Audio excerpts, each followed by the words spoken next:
Assalamualaikum warahmatullahi wabarakatuh, sahabat Ari yang masih setia menanti konten-konten yang sangat inspiratif, khususnya transfer knowledge yang akan saya berikan kali ini untuk memberikan dialektika untuk membaca seperti apa evaluasi jalannya Pilkada 2024, khususnya Pilgub. Tentunya banyak hal yang bisa disikapi dari apa yang sudah berlalu jalannya Pilkada di Aceh.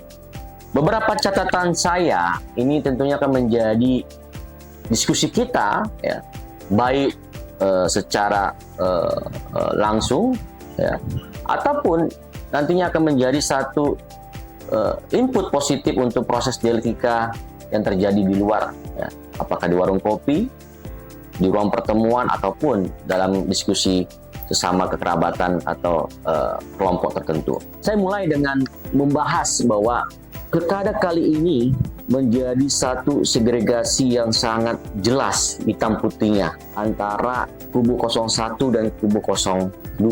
Kalau kita bandingkan pada pilkada 2017, 2016, 2012, ya, 2006, ya, varian kontestannya banyak.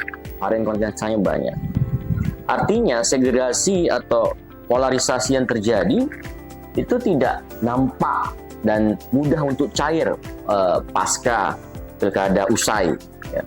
Tetapi dalam konteks kali ini saya membacanya bahwa dengan hanya dua kandidat yang berkontestasi di dalam pilkada 2024 khususnya di Pilgub menjadi satu hal yang menarik untuk dikupas secara mendalam, ya. Karena kita lihat orang yang berkompetisi, ya, ada satu sosok yang bisa dibilang satu orang yang sudah mengakar, satu orang yang newcomer dalam artian berdinamika dalam kontestasi ataupun dalam politik praktis dalam skup lokal Aceh, antara Mujokir Manap dan Fadullah bersama versus lawan antara Bustami Hamzah dan Padi Rami atau Ombus dan Syekh Fadil. Saya akan menggunakan pembahasan untuk selanjutnya menggunakan Mualim dan Dekfat dan Ombus dan Syekh Fadil. Nah, kalau kita coba melihat dari hasil landscape politik hasil pilkada, ada kekalahan di kubu 02 di wilayah Biren dan Pidi, dan juga banyak hasil baik dari hasil real count-nya yang dilihat, ya, baru data yang masuk sekitar 93 atau 96% bahwa ada kemenangan di kubu 02 53% dan juga di kubu 01 mendapatkan sekitar 47%. Bahkan badan pemenangan dari 02 juga menyatakan sekitar 54. Sama halnya apa yang saya lakukan survei di tanggal 1 bersama jaringan survei inisiatif, ya, sampai tanggal 10, ya, dari tanggal 7 sampai tanggal 15 November 2024, ya, di mana kita mendapatkan persentase suara untuk Mualim itu 52,36% dan Bustami dan Syekh Fadil 43,47% dan yang tidak menjawab 4,17%. Nah, kalau kita baca dengan apa yang sudah disajikan dari hasil survei JSI, real count-nya KIP Aceh, ya, yang baru dalam tanda kutip, ya, belum finalisasi, yang akan dilakukan finalisasi dari tanggal 7 sampai tanggal 9, ya. Dan juga dari badan pemenangan dari Mualim Dekfat sekitar 54. Catatan saya yang sangat ingin saya tegaskan di sini adalah bagaimana kemampuan seorang Bustami atau Ombus, ya, itu mampu bersama Syekh Fadil mampu meraih sekitar 40% itu spektakuler bagi saya. Kita harus acungi jempol. Nggak mudah newcomer memperoleh suara sebesar itu, ya. Tentunya kita harus objektif, ya, untuk menyatakan bahwasanya Ombus dan Syekh Fadil punya nilai tawar, ya, dalam bargaining position secara politik lokal di Pilgub Aceh. Ada penyebab yang menyebabkan kenapa bisa mendapatkan suara besar seperti itu, ya. Yang kedua, ya, kenapa, nak? Sini. Hah?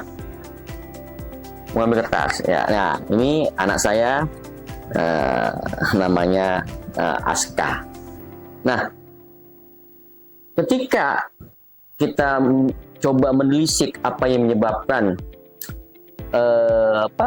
Bustami atau Om Bus menang ya dalam persentase 40% sekian, ya.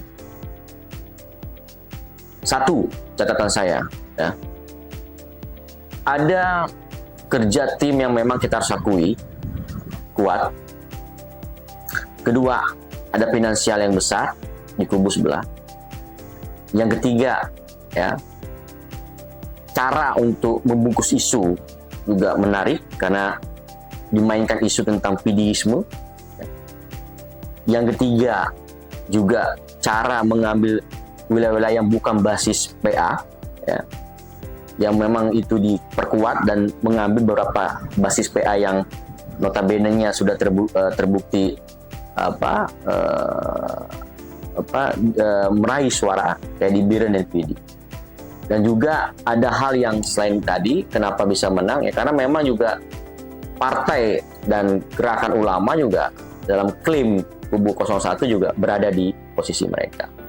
Itu yang menyebabkan kenapa persentasenya bisa 40% sekian ya.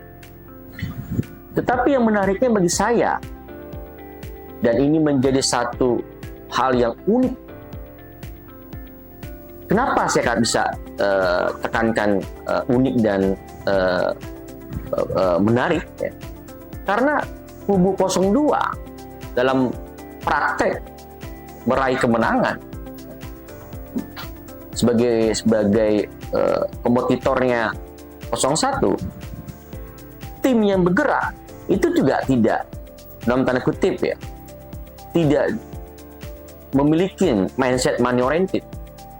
Jadi yang ada di dalam kubu 02 itu nilai kerelawanan, rasa memiliki mualim bi'fat itu yang membuat gerakan itu menjadi gerakan militansi, gerakan yang memang dirasakan satu gerakan yang lahir dari memang pengen sosok mualim dan bi'fat ini memimpin Aceh.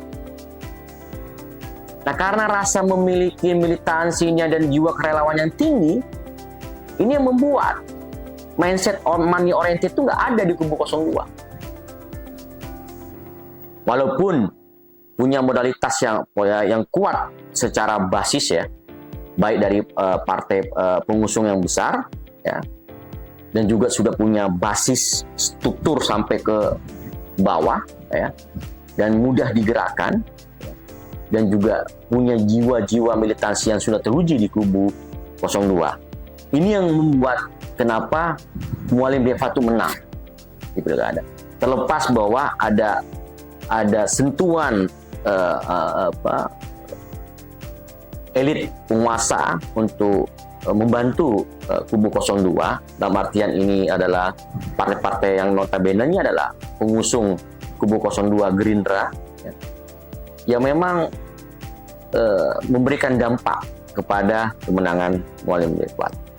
Dan juga ada andil-andil pihak eksternal dari konsultan politik dan juga berbagai media maupun ormas-ormas ya, serta lembaga-lembaga kajian yang memang hadir secara nyata, berkontribusi tanpa dibayar oleh mualim ya, memberikan sentuhan-sentuhan ya, secara nyata dan juga teruji untuk bisa memperbesar peluang kemenangan mualim bi'fat.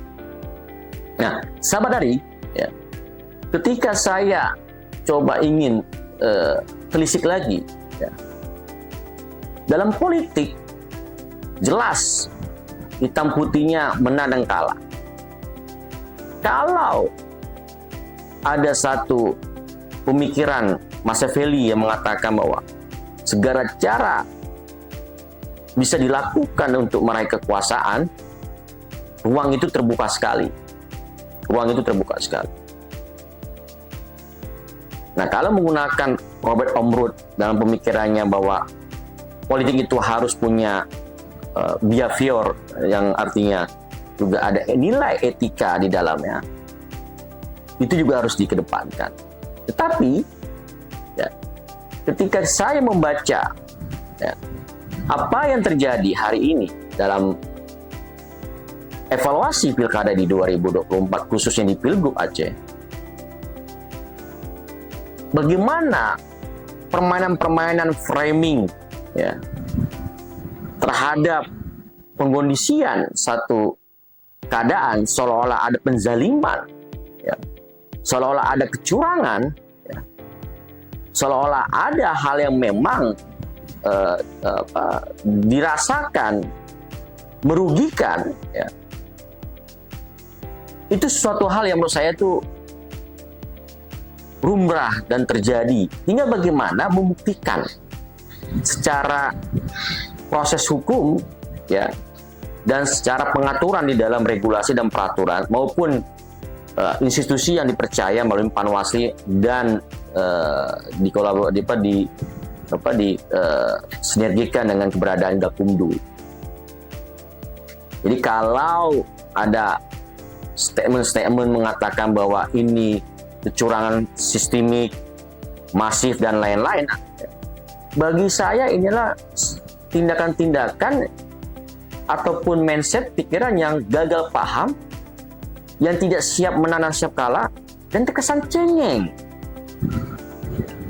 Kalau politik, ya harus tahu bagaimana meletakkan bahwa politik itu ya seni untuk bagaimana mendesain permainan, mendesain segala macam strategi untuk meraih kemenangan. Nah, kalau tidak siap itu ya sudah. Jangan mencoba untuk berkompetisi, ya.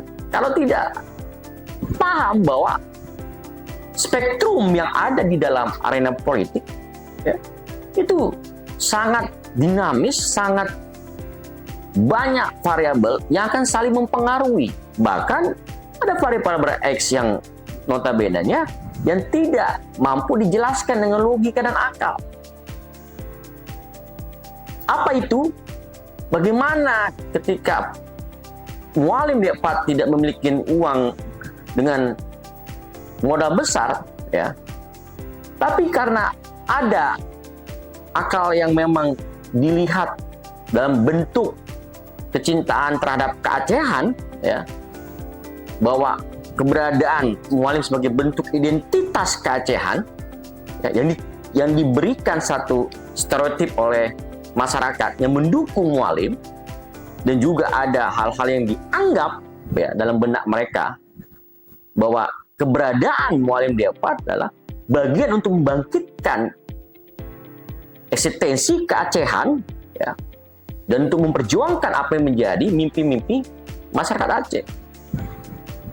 Nah, ini yang kadang-kadang di luar nalar kita untuk menjelaskan. Ada beyond di situ hadir, dan ini yang membuat, ya, logika-logika dalam bentuk ilmiah itu juga tidak bisa terjelaskan. Nah, disinilah kita coba mencermatin secara mendalam. Maka ketika bicara pilkada, evaluasi pilkada, kita juga nggak bisa melepaskan bahwa ada kebutuhan masyarakat terhadap sosok mualim dan dapat. Tetapi juga ada kebutuhan sosok Bustami dan Padirami.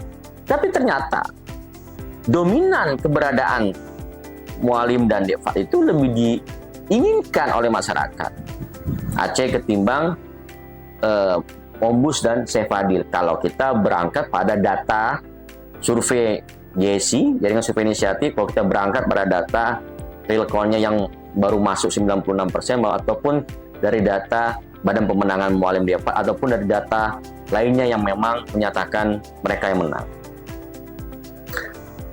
Nah, selain dari framing yang saya katakan barusan, dan ada menciptakan satu kondisi flying victim dan framing bahwa seolah terjadi penzaliman tadi, ada juga yang saya juga sesalkan bahwa dalam evaluasi pilkada, bagaimana, ya,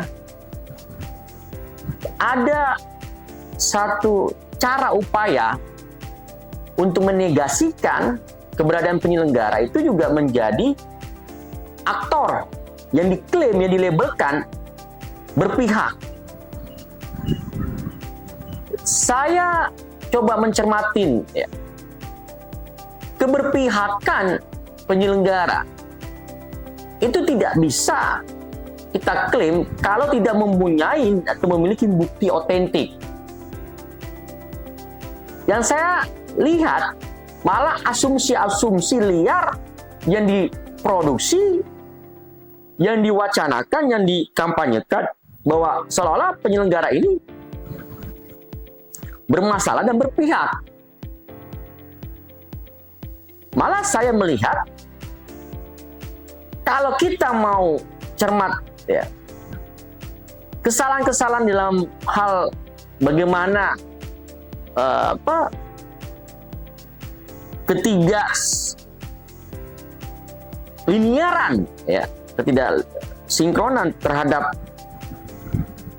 praktek yang dilaksanakan oleh penyelenggara khususnya KIP ya Aceh, itu juga karena ada beberapa faktor. Misalkan bagaimana keambiguan memahami regulasi antara kanun dan undang-undang kepemiluan dan undang-undang pilkada. Yang kedua, misalkan juga ada ketidakpahaman ya, bagaimana aturan-aturan itu yang tidak dipahami oleh para kontestan. Bahkan yang mirisnya lagi, Panwasli yang harusnya juga menjadi aktor mensukseskan sebagai penyelenggara juga enggak berperan optimal, yang dibuktikan dalam proses pembentukan saja sudah setengah jalan baru dilantik dan keberadaannya dirasakan. Dan juga kesan bagaimana Panwasli juga dilihat di mata publik dan juga dari diskusi berbagai pihak dalam menjalankan fungsinya juga tidak optimal. Terlepas masalah anggaran yang terjebak menjadi satu hambatan bagi mereka.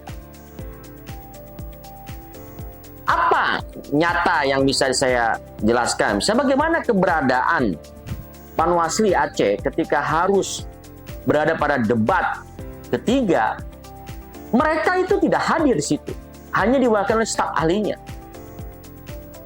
Ketika media dialeksis mempublikasi ya, apa yang disampaikan oleh mereka, bahwa ada undangan oleh Wapres. Bagi saya nggak habis pikir adalah ketika orang-orang ini semuanya hadir, tapi tidak ada delegasi yang dimandatkan untuk standby sebagai orang yang memang hadir pada saat debat ketiga. Dan mudah sekali klaim yang dilakukan oleh Panwasli ya, bagaimana menyatakan seolah-olah KIP Aceh ya, satu lembaga yang dinyatakan tidak mengikuti mekanisme dalam aturan, sedangkan Panwasli dalam memutuskan itu, sepengetahuan saya dan sepemahaman saya ya, tidak melibatkan ya, keberadaan instrumen Gakumdu di dalam itu ya, sebelum diputuskan pada publik. Ini kesalahan fatal menurut saya. Nah, walaupun kita lihat dari evaluasi pilkada, selain yang saya jelaskan tadi, ada permasalahan partisipasi publik juga yang memang tidak begitu dirasakan hadir ya, di masyarakat. Ini juga karena banyak hal, misalkan kurangnya sosialisasi, misalkan juga keberadaan tim ataupun gerakan dari orang-orang yang ingin mendistribusikan informasi tidak menyampai ke sana, atau memang banyak hal yang menjadi variabel yang tidak terungkap kenapa terjadi partisipasi yang memang belum begitu kuat terjadi di Pilkada 2024 di Provinsi Aceh. Nah, sahabat Ali yang menonton setia channel Jalan Ari, sebagai closing statement saya ya, ketika kita ingin membuat satu perubahan pasca pilkada, ya, maka yang paling dibutuhkan untuk Aceh adalah semua itu tidak ada lagi yang namanya kubu 01, kubu 02. Yang ada ke depan adalah bahwa kita satu kesatuan, ya, kita satu warna untuk membuat satu gebrakan perubahan dan pembaruan untuk Aceh ke depannya. Karena ke depannya ini Aceh akan dihadapi dengan banyak sekali masalah-masalah yang akan dikerjakan oleh pemerintahan di kepemimpinan Mualim dan Dapat kalau diizinkan dan disahkan dan dilantik oleh Kemendagri sebagai pemimpin Aceh ke depannya. Baik masalah pengangguran, stunting, baik masalah kemiskinan dan hal-hal lainnya yang memang perlu direspon dan dilibatkan banyak pihak dalam menuntaskan, membuat gebrakan dan menyelesaikan masalah-masalah tersebut. Jadi mari hilangkan ego kebersamaan, ego kelompok. Saya hilangkan ego kelompok, ego personal, tapi merapatkan barisan, merapatkan visi misi yang sudah diwacanakan, yang sudah dinyatakan oleh pemimpin terpilih nantinya, ya, dengan menghilangkan segregasi yang namanya kubu 1 dan kubu 02, tapi menjadi satu nilai entitas persatuan dan kesatuan untuk membuat satu perubahan bagi Aceh 5 tahun ke depan. Sampai ketemu lagi bersama saya. Jangan lupa like, share, dan subscribe channel Janari. Itu yang membuat kami tetap semangat memproduksi kembali konten-konten Janari demi sahabat Ari yang masih setia nonton di Jalan Ari. Sampai ketemu lagi bersama saya. Tetap menunggu saya yang manis ini. Assalamualaikum.